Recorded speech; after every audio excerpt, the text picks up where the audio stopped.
Dear viewers, চলুন আজ একটা প্রথম জিনিসের সাথে নতুনভাবে পরিচিত হই। আসসালামু আলাইকুম। আমি জেডে প্রাইম আছি আপনাদের সাথে, আর আপনারা দেখতে থাকুন সম্পূর্ণ ভিডিওটি।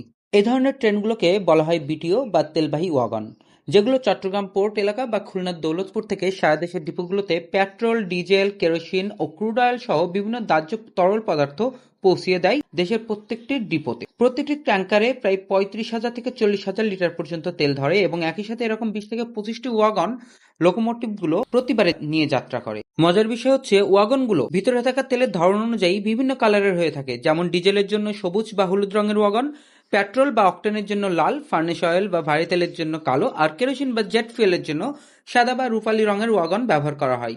যাত্রাপথে এই ট্রেনগুলো দেখলে আমার তো খুব ভালো লাগে। আপনাদের কেমন লাগে?